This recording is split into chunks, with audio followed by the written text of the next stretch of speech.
War in the Middle East now appears imminent as the United States, Britain, the European Union, and Israel put the final touches on an embargo on Iran, and warships are sailing to the Persian Gulf.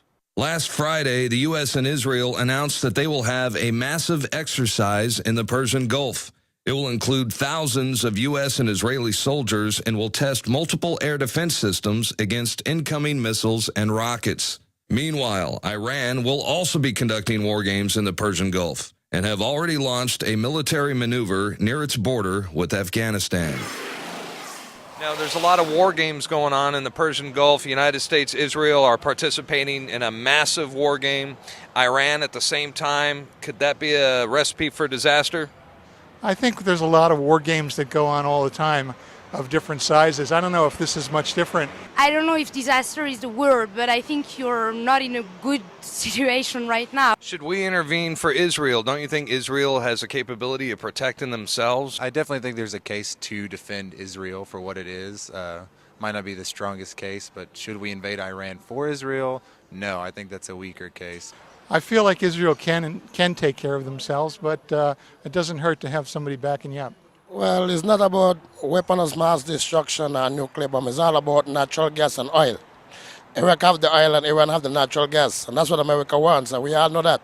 But the media is liars, and they tell us all lies, and we just got to go with the lies because they have the power to spread the lies. Presidential candidate Ron Paul said the increasingly severe sanctions imposed on Iran in response to its alleged nuclear weapons program are steps that will eventually lead to war. The first thing you do when you go to war, you put boycotts on them and you blockade a country. It is, in many ways, an act of war. We assume that we have to do it through force, through sanctions and threats and intimidation and secret maneuvers to overthrow their regime. It just doesn't work. I think we're punishing them. I think it's retributive, definitely. Whether or not it's with the aim of pushing them into open war with us, I don't know. I feel like if you're just pressing somebody, you're only going to push them more the other direction anyway. I think that the U.S. has been provoking a lot of people for a long time. I just think sometimes the United States needs to worry about the United States. You know, it's really not that many differences between us and them if you really think hard about it. The people, or would that be the government? No, the people. I'm talking about the ordinary Iranians are very different from the image that we have of the Iranian government. Well, what do you think is going to happen to oil prices if there is a conflict? Well, definitely the oil price is going to go up because Iran going to hold on to the oil. The Middle East have the most oil, as we know, as a fact. Do you think our economy could take it? Not right now.